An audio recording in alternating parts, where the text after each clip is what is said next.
Well, hey, everybody, this is Scott Schimmel. I am the host of the U School podcast, and today I'm thrilled to be having a conversation with a friend of mine that we haven't connected with each other in a few years, and have a conversation around strengths and helping people discover, tap into, and develop their own strengths. And so follow along with us as we have this conversation. I'm thrilled to have Tracey Gee on the U School podcast and have a conversation with her. So just to get started, Tracey, would you tell us your story, what you're doing professionally, personally, and then how specifically you became a strengths coach through the StrengthsFinder? Yeah, thanks, Scott. It's awesome to talk to you. I'm really happy to be with you. Well, I live in LA with my husband and my two sons. One's in second grade, one just started middle school. So we're in a whole new adventure. Oh, yeah. Yeah. Right there with you. Right. I worked for InterVarsity for about 20 years. It's hard to believe, but time's gone by that fast. So Wow. Yeah, for those that know it, it's a Christian ministry. For those that don't, it's a faith-based nonprofit that does leadership development for college students. So I've worked in that same organization for about 20 years, and then recently have become a strengths coach. Okay. Tell us And about how, that. how that came about. Well, first of all, I'm kind of addicted to personality assessments. So I don't know about you. I love all these different ways of kind of learning more about yourself. Myers-Briggs, Enneagram, 4 tendencies. I could be on the internet and see a quiz like, what breed of dog are you? And I'm like, ooh, interesting. I just love that stuff. So I'd been aware of StrengthsFinder for a long time. I think I'd used it for about 10 years. But it wasn't until I had an opportunity to be coached by a friend and colleague who has a ton of experience as a strengths coach that I realized how powerful it could be. So her coaching, it just really helped me realize that being aware of your strengths is only a very small part of it. And really where the biggest payoff is in developing your strengths and eventually getting to master your strengths. So that was a really energizing conversation. So I realized I had just kind of gotten stuck at awareness and hadn't really moved beyond that. I could kind of name what my strengths were. So if you're familiar with the StrengthsFinder, you get, a report with your top 5. And I kind of knew what those were, kind of forgot them, but I feel like I hadn't really done much with them to really understand them as far as how they fit with me personally and my development and how I could utilize them for the things that mattered most to me in my life. I'm just a big believer in not trying to master every single thing, but trying to really focus on what makes you uniquely you and what's going to help you thrive. And I realized I think this is a really great tool for that. So when the opportunity came around for training, it just was the worst possible timing. I didn't know how I was going to make the practical issues work out, but I was like, I have to be there. It just felt like one of those sparks that you have to chase and figure out where it's going to go. And now 4 months later, I've finished my training and certification. I've been coaching people, and I honestly really, really love it. So we'll get a little bit more into what strengths are and how you help people discover theirs, but tell me a little bit more about what is it about the personality tests and tools? What is it for you? Does it personally help? Do you like to use that for other people's lives? What is the spark for you? I think the draw for me with these personality assessments is mostly getting a chance to have something mirror back to you or give you some categories of thinking about yourself, maybe things that you were aware of but didn't quite have words to express. That's how you work, or that's how you function. Obviously none of them are completely perfect or tell every single thing about you, but they give you a small window into who you are. And I really enjoy that process of figuring that out for myself and helping other people discover that for themselves. Okay. So maybe for the strengths nerds out there who are curious now, what are your top 5 strengths according to the StrengthsFinder? Okay. According to StrengthsFinder, my top 5 are strategic, futuristic, input, achiever, and activator. Okay. So for those that know the strength stuff, I think it's really a big driving force for learning more about strengths is actually my input. Okay. because input likes There you to go. learn, it Yep. likes to gather resources, and then it likes to be a resource in a practical way. So there's other Yes. kinds of strengths that gear more towards just like learning in general or more philosophically, but input is kind of has like a practical bent. And I like that. I like learning and gathering resources that I feel like, oh, this can make somebody's life Yep. better. Yep. Well, you mentioned this earlier. I think there's a difference between getting the results of a test like that and then figuring out what to do about it, figuring out how to make it useful for you. And I think most people that I've talked to with StrengthsFinder or DISC or whatever those are, it's something that they've done before, maybe through a workshop at work or at their church or something. But how do you move that from information to actually being useful? What have you found that's going to be really helpful for you? Yeah, it's so true. I've talked to people that are like, yeah, I got my StrengthsFinder results. I can't really remember what they are. They can't even Uh-huh. really recall them. They just get the report and they read it through once and they stick it in a drawer and they don't really look at it. For me, it really was the coaching. It was that kind of conversation where it wasn't so much her telling me, this Yeah. is you, or you need to do this, but it was her asking just really great questions. Okay. So one of the things I love about strengths is you could have, 10 people with the same strength, but it's going to feel really different in those 10 people based on a number of other things like their life experiences and their core values and their personality, other aspects of their personality and just who they are. And so I think there's so much that's unique about them. Like even input, I coached this woman last week who has input. She's a graphic designer.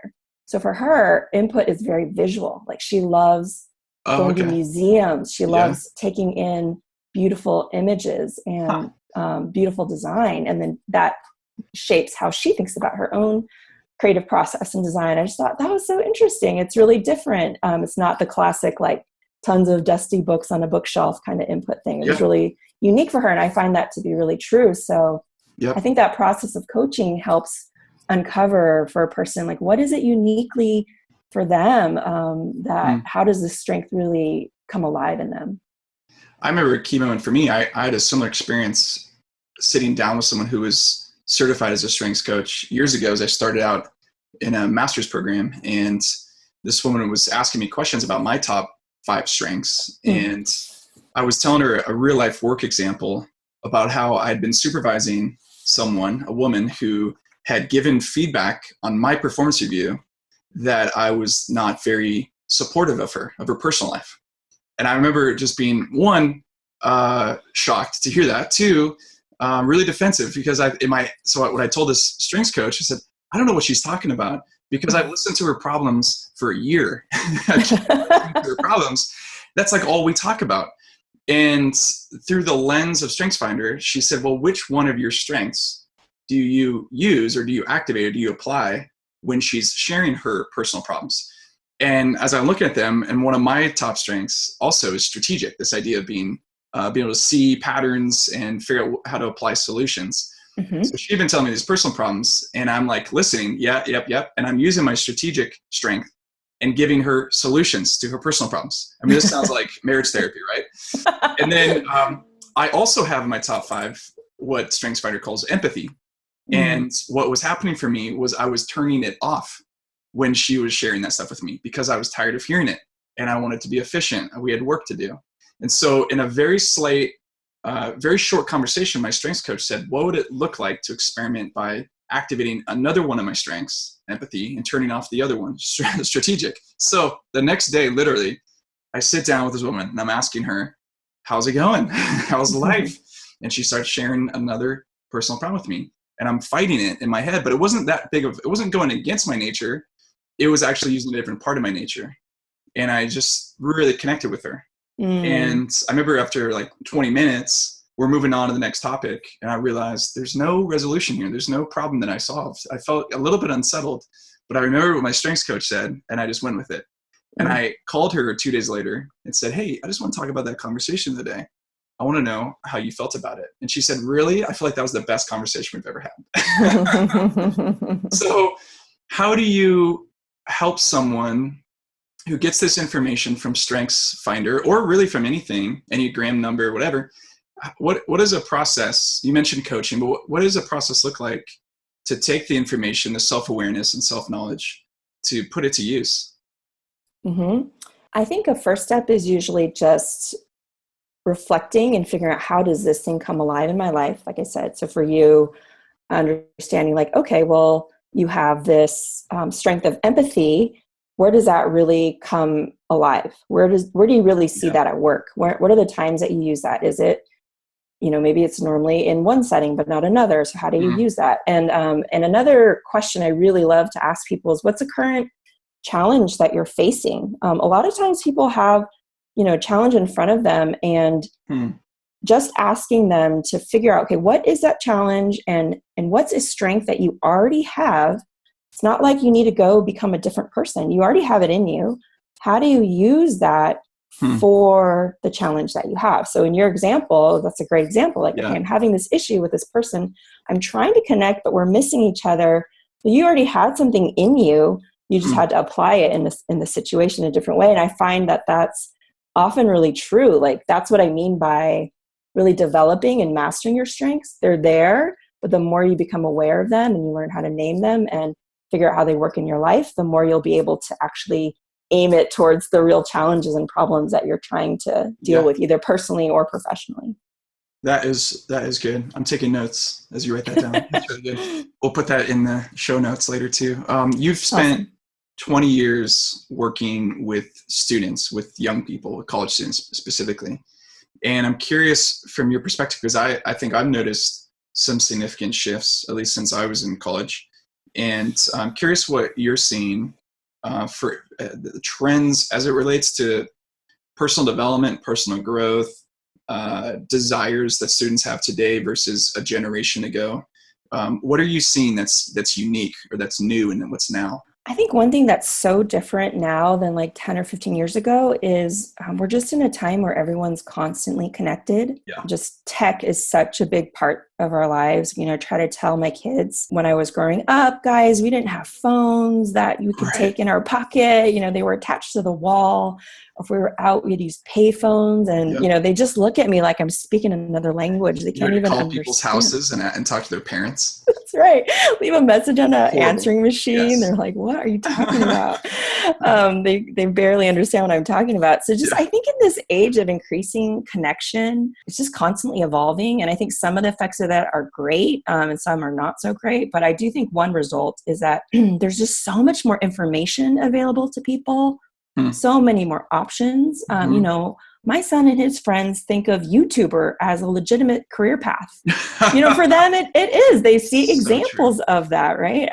I've been reading this book called Meet Gen Z by James Emery White, and just talks about how one characteristic of this upcoming generation is that it's just so much more entrepreneurial than the ones that came before it.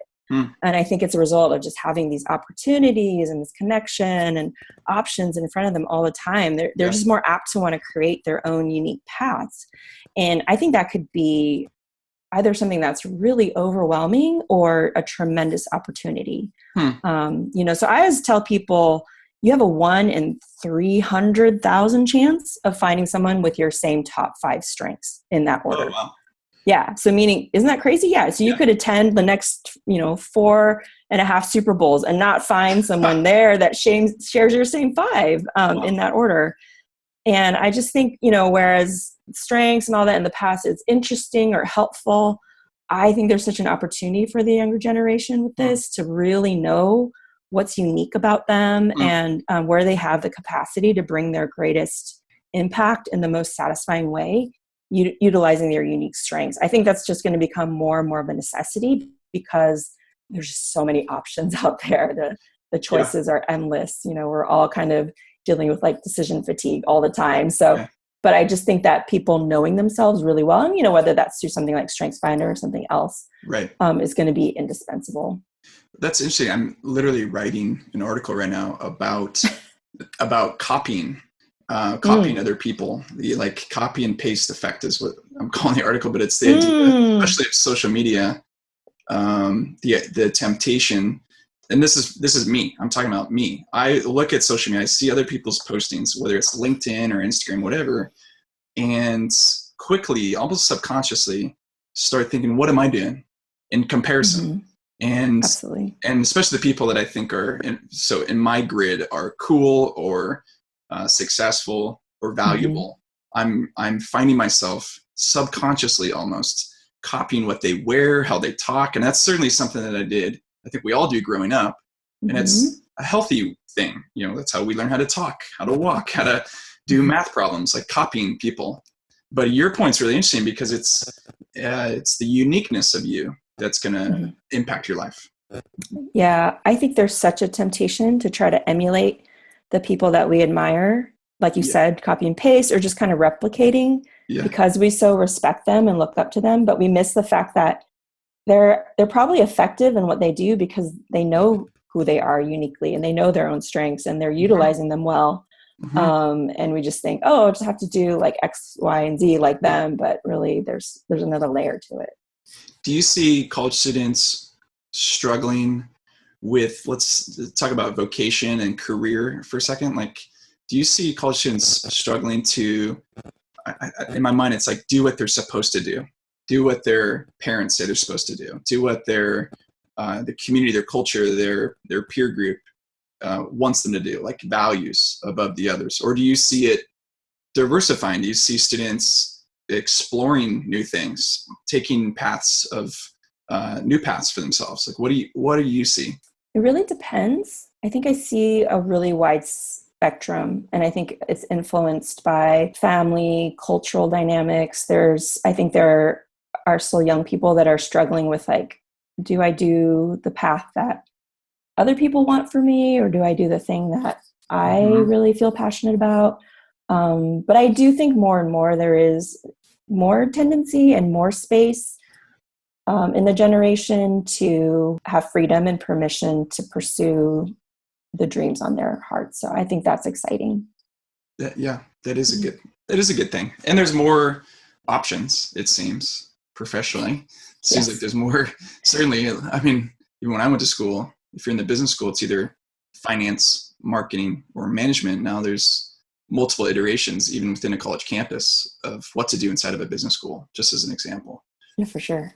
What, as it relates to someone young, and this, you might speak to this as a parent or as someone who works with college students, what do you hope that a young person, talk about a high school graduate, college grad, what do you hope they know about themselves by those points? I really, really hope that young people understand just as much, well, actually more, about what's right about them than what's wrong. So I think, the temptation to just emulate people that you look up to, that's one temptation. I think another real temptation is to focus on the things that you don't have, or to focus on weaknesses and try to fix them and try to improve those and make them better. To become a functioning adult, for sure, everyone needs to do things that aren't super pleasant or fun. Yeah, exactly. That's just adulting. But I think it can be too easy for people in general, and young people as a part of that, to get caught up in just trying to fix what you think is wrong with yourself. Then really truly understanding what's right about you, again, goes back to the strengths thing. So I really like that one saying that just says, everyone's a genius, but if you judge a fish by its ability to climb a tree, it's going to spend its whole life thinking it's a failure, right? And I really hope that young people understand that, managing your weaknesses is necessary at times, but building on your strengths is really where it's at for building a satisfying and impactful life. And I just think, like, what if every young person really understood their own genius and lived into that? I think that would be really exciting, and for them, again, just to know what's profoundly right about them. I think that's interesting. I haven't thought about that recently because I've been, for example, coaching my kids' sports teams for the past few years, and Nice. Especially at such a young age. I have 5-year-old girls right now playing soccer on my team. I've just came off coaching girls softball, 9 and 10-year-old girls softball. And I've had this theory, especially for baseball and softball, which are sports where there's highly customized, skilled positions, a pitcher, a catcher, a first baseman. But I've had this theory and coached this way for years where I don't really care at 8 years old if your kid wants to play catcher. Like, I think they need to learn to play the game and try different things. In some ways, how do they know what they're good at? How do they know what they like at this age? But there's a lot of parents who encourage their kids to specialize in sports. And so, but there's a shift, and I've noticed a shift by one young girl that I coached last year. One game said, "Hey, you're going to be catcher today." And she looked at me with not fear in her eyes, more like anger in her eyes, like encourage me all the more to say, "Oh yeah, you're going to love it. It's going to be great. You're going to learn this position." And then she went out there. I strapped all the gear on her, kind of pushed her behind the plate, and it was a train wreck for like 20 minutes. Ball's going everywhere. She has no clue what to do. And it's not like she's an uncoordinated kid. She just really did not succeed. And I don't want to extrapolate. Maybe she didn't get the support direction that she needed by the coach. But she came off the field, and I walked right over to her, put my arm around her, and she said, "Are you going to make me do that again?" I said, "I'm so sorry. No, for the sake of all of us, the other team included." But that's an interesting idea that I'm curious from your perspective to parents, to teachers, to coaches, to people like youth pastors, youth workers. What can we do to help students, help young people find and discover what's right, not just what's wrong? Because I feel the temptation to produce well-rounded people. I think there's a lot that adults can do to help the young people that we care about discover what's really great about them and what their strengths are. For me, as a parent, I probably see that as one of my main jobs, is to try to identify for my kids, what are their potential areas of talent and strength.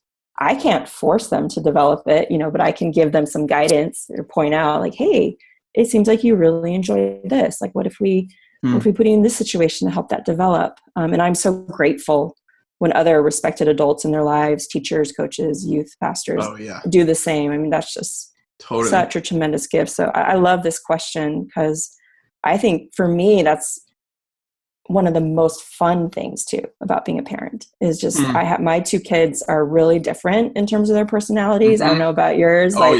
You're like, how did this happen? You have the same parents and you live in the same house and you're totally different. But in that is, again, so much potential, right? Like they have really different strengths. So, and I think that sometimes kids have a little bit of an advantage to discovering their strengths. Unlike us adults, they've usually picked up less of those, like, I should do this or I have to do that, of thoughts and patterns that we get ourselves into. I often tell adults to think back on what they loved doing as kids, because sometimes that can help uncover some areas of strength or passion. And, it's like the genius of just watching your kids be when they have free time. Like, what do they do? Play. What do they gravitate towards? How do they play? But I think there's a few ways. So some main clues to discovering someone's talent, I think is the same for all people, but certainly it applies to young people. One, they all boil down to kind of just being really observant. But the first thing I look for, the first clue, is rapid learning. So what are the things that this kid seems to pick up with ease? What kind of situations, challenges, or learning come naturally to them, and which maybe not? For that kid that you're talking about with the catcher, like, what was it about the catcher thing that didn't work? But some kids maybe have, like in the StrengthsFinder thing, like a learner talent where they like being thrown into a new situation. Maybe this kid has some other talents that make that a little bit trickier, but again, like for this kid, like where do they learn quickly? Where do they seem to pick up things with ease, and what kind of situations? That's great.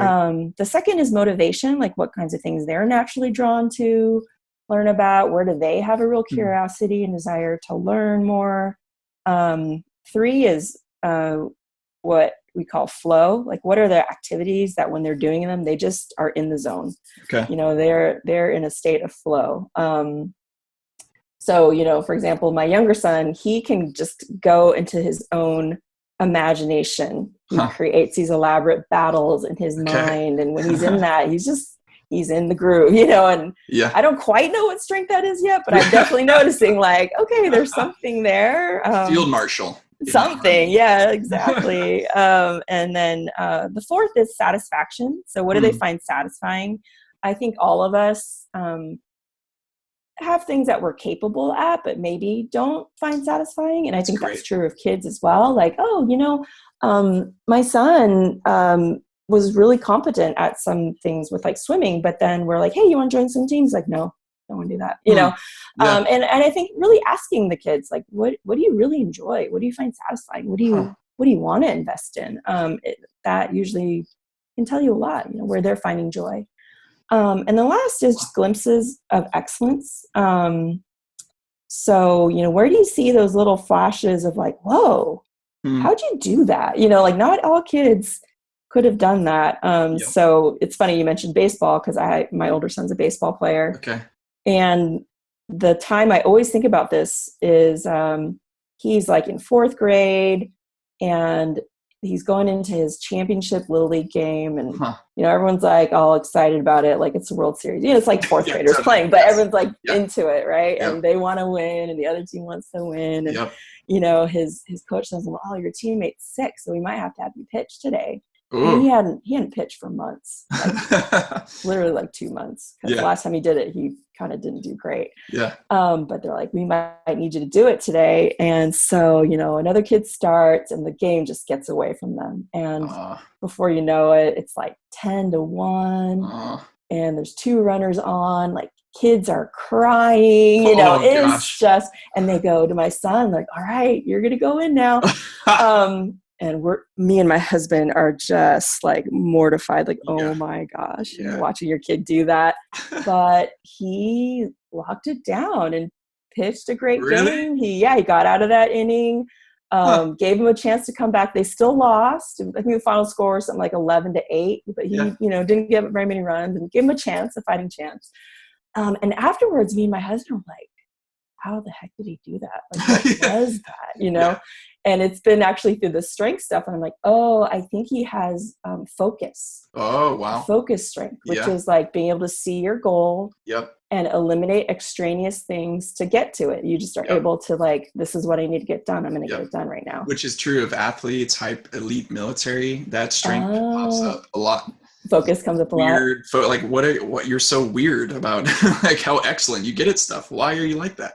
Yeah, I had never seen that, or hadn't seen it enough to notice it in him in that strong a way. And then since then I've kind of picked up, oh, I think he can do this. I don't have that. My husband doesn't have that, you know, so we're just watching him like, whoa, okay, great. And so that's another example, like looking for those little moments when you're like, whoa, how'd you do that? That was kind of unique. What did that conversation sound like? Was that a conversation you had with him, with your son? Did you share that observation with him? Mm-hmm. Yeah, he's aware of my work now as a strengths coach, and he's like, I want to take it. There's actually a kid's version, so we haven't done it yet. Yeah, it's called Strengths Quest. Okay. It's on the Gallup website, and similar, you know, I think it asks them a few questions. It only gives them, I think, top 3. Okay. Sometimes they use it in schools, but he keeps asking me like, oh, I want to take it. And I'm curious to see if my, you know, my little informal evaluation is actually accurate or not. But, you know, we've talked about that, like, oh, you're able to do that. What helps you do that? You know, what keeps you from doing that when it's harder, you know, just helping him even talk through or learn about himself. Like, how does he do that when he's playing? Wow. Well, I love that. I took notes. Clues to discover your kid's talent, and we're going to put that on the show notes for sure. That's really good stuff. I think the last question. This goes back to the theme. It's not about you. Intentionally set that theme because one of the things that we've noticed around this idea of designing and living a vibrant life where you're thriving and you just live in a sense of purpose and flow and I am who I'm supposed to be, all that stuff, that one of the common denominators for people who are like that would say there's a high degree and orientation towards serving others. There's something about providing, serving, sacrificing, surrendering. There's something as though, even though counterintuitive, that makes me come alive when I do that. And I'm curious your perspective, because one of the maybe distorted versions of things like StrengthsFinder or jokes when it comes up in a company. Oh, great, we're going to get narcissistic and talk about ourselves. Is that it can be so focused on you and your journey and you becoming better at you. So where do you balance that, both as a mom and a leader with college students and now a strengths coach? How do you make sense of all that? Mm-hmm. I think that relationship between someone understanding and knowing their strengths and that core message of serving other people, I think for me, it's a win-win. I really do think that people who understand who they are, know their strengths, and are activated in those things, ultimately the purpose is to serve other people. And it's people that are functioning at a high level in their strengths, that they have something to give. So I always think I like an author named Francis Buechner, and he says, your calling in life is where your deep gladness and the world's hunger meet. Well, you think about the world right now, and there's in every single realm that you can think of, education, business, politics, families, communities, you name it, there's hunger, there's places and need for transformation and leadership. And the more that people can understand what it is that they uniquely do best and how they have that to bring to the world, I think that's just a tremendous service. So I was coaching a woman who is a teacher, and she was just talking about how she has analytical as one of her top strengths, and how she was like, give me the binders with the data. I want to study it. I want to create a report. I want to learn. She was like appalled that no one had done that, but through that was like able to take that information and learn and have all these recommendations about how they could improve the experience of students at that school. And and even her strength, she also had the strength of learner. Okay. So it was fascinating to hear her talk about her class, and she just is noticing like a lot of her students didn't have that confidence that they could learn. And so she made it her goal, like, we're just going to talk about that. That's going to be a theme. And I want every single student to come away knowing you are capable as a learner. You have the capacity to learn. And that was just such a repeated theme in her classroom and with her kids. And she was really starting to see change in that toward the end of the year. And I just love that, because I was like, that's such a unique flavor that you bring to your teaching. The fact that you have learner in your top 5, that's what learner is. It's like liking to learn, but it's also confidence that you can learn whatever you need to. Okay. And I was like, I love that you're imparting that to your students. I love that they're experiencing your unique flavor of teaching. And that's just so powerful. And to think about these kids, particularly a lot of them that come from disadvantaged backgrounds, it was just such a, maybe the first time in their life they were getting that kind of message.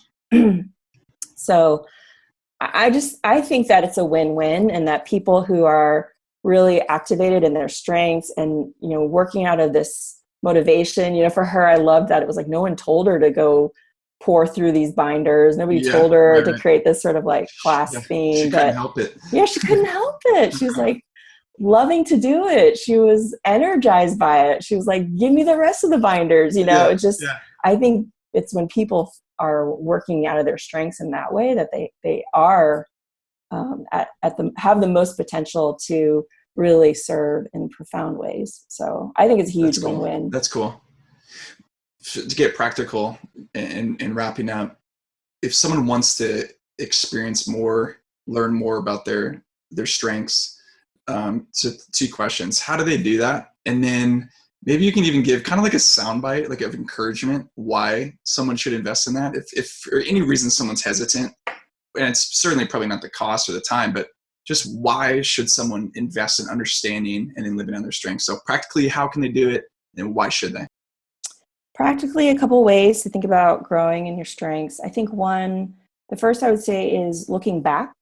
So thinking it through maybe those clues of talent for yourself. We talked about as like how it applies to maybe looking for that in kids or youth, but even applying it to yourself. Like, oh, what's the time when I was experiencing that sense of flow. Like I was doing something and I lost track of time because I was enjoying it so much. And so kind of looking back, another question I like to ask people is, think back on a peak experience, something that you did that you're tremendously proud of, that you feel like you did well, like you were very effective and you enjoyed it. And then almost like studying it, like breaking it down to its pieces and thinking through all the details of that. Like, okay, so when you did that, did you do that alone or did you do that with other people?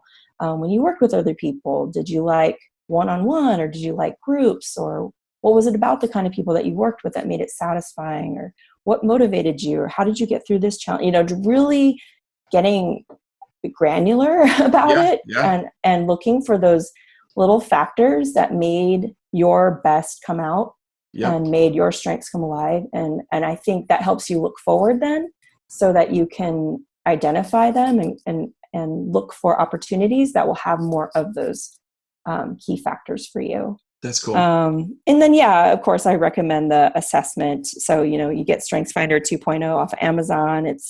Takes like 20 or 30 minutes and it gives you an assessment, and it can just be a starting place for someone if they're looking for like a language and a framework to work off of.